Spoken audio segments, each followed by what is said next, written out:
There must be something in the air today, right? Because I was just about to shoot a video on how I've now lost faith in the last auto parts chain I actually had faith in. Complete price gouging and thievery. And I'm gonna do that tomorrow. But while I'm getting ready to shoot that video now, I get a text from Kiwi. And he sends me a couple of videos in a text. And one of them is he's peeling a piece of sheet metal off of, I can't tell what it is because of poor quality video. So I call him up, I said, what's that? He says, that white Mustang that I'm working on. He says, you got to see the frame rails on this thing. I'll be right there. So, Kiwi. Hey bud, how's it going, guys? What do we have going on here? Yeah, it's Wait, tell the car. Tell the story on the car. The car's in for some rust work. Yeah, the customer knew it had some floor issues, but it's a Mustang, so it's got floor issues. Right. So it's in here for normal. Came in for normal floors, right? I know it seems extreme, but this is putting in subframe connectors and doing that kind of stuff. Right. And then I was talking to a customer this morning, and I just, out of the corner of my eye, I looked down through where the front suspension is on this, and there was a hole there. Now, often around the corner down here, there's a little, like about a 1/8 inch hole, like a drain hole almost. And it's like, that's bigger than that.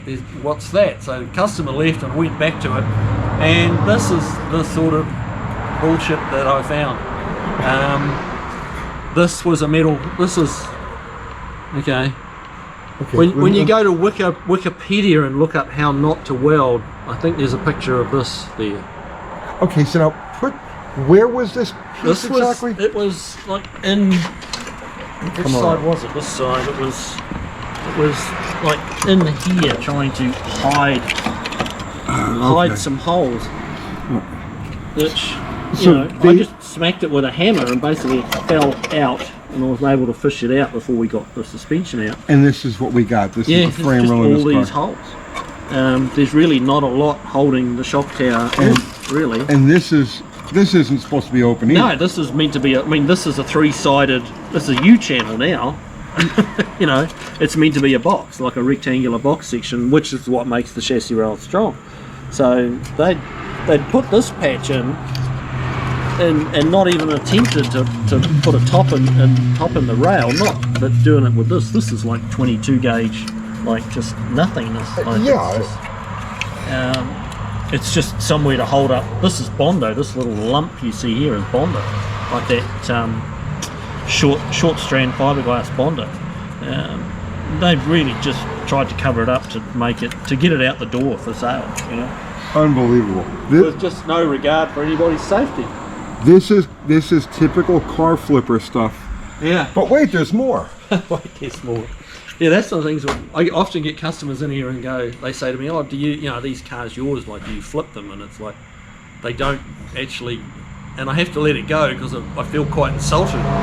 But they don't know they're insulting me. They don't understand. So you can't get all angry and tell them to get out on the show. But it is what it is. Yeah, This is what you had showed me the video of. Yeah, that was kind of like that, and that looked a bit suspect, so I gave it a bit of a smack with a hammer, and that promptly fell off. And you've got all these holes in here. Which, look, that far forward on the chassis is not, like that's not doing a lot. Right. So it's not the end of the world. But to do this it's kind of indicative of what they've done with the rest of the car. I mean, but that's besides the point. Yeah, I know this isn't structural. No. Really, unless you take even just a slight tap on the bumper. Oh, it's just fold up. It's going to fold up. Okay. And then we got the same thing on the other side. Yep. And this piece is stuck just a little bit better. Yeah, we got just a little bit of welding penetration in the corner here, which I think if I swung on it. They were able to penetrate the rust. That's talent. The rust and a little bit of the factory undercoat, but yeah, the patch actually goes down and into the hole. Yeah, I see that. Like, you shouldn't be able to put that patch down there because there shouldn't be that hole there. So they've just simply, like, pull this back out of the way, you can... Ah, there we go. Unbelievable. But the state of the welding, I mean... It's like they had the girl who answers the phone come in after work and do the welding. And blindfolded her. And blindfolded her and got her drunk. That's like... Unbelievable.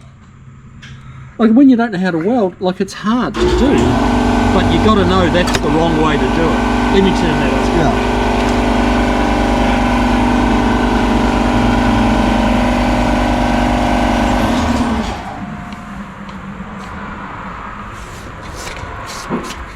Unreal. But this is typical flipper stuff. This is what you get. This is what you find when you buy these cars. You see these cars going over the block on the auctions, or you go to these consignment places, these muscle car, classic car consignment places. This is what you find. That's why we keep doing these videos over and over again, because you got to be aware of what this industry is. Not all of it, obviously. There's a lot of guys like Kiwi who take pride in their work. They do nice stuff, conscientious. When they repair something, it's done for keeps. It's as good as it was when it was new. Yeah. But there are just too many people in this business that get away with this kind of work every day. Look at this. This is all splitting over here. And another hole here. Yeah, that rail's done. That's coming out. So essentially, by the time we're done with this car, you've got the roof and the quarters. Well, we're replacing the quarters. Why are you replacing the quarters? Have a look. Have a look. They've been replaced at some point, and they've been... basically skin's been put on, they've been overlapped and welded, and you can see the thickness of the Bondo. Oh my god. And it's like that around the whole perimeter. And when you look inside the fenders, like they haven't treated anything, it's all going rusty inside on the overlaps, and it's just been done quickly. Okay, so they can do it way cheaper than I can. You know.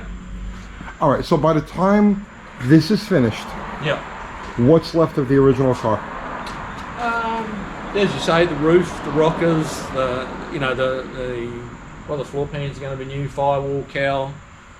It's going to be the rear rails are fine, they're okay. But yeah, it's going to be rebuilt. But it is an A code fastback, so it's worth some money. And you could tell that the car it was a beautiful car.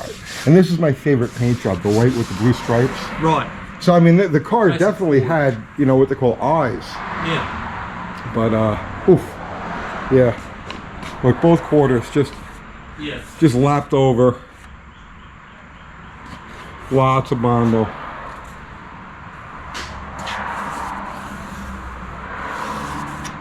So guys, this is what you're gonna find. Your typical.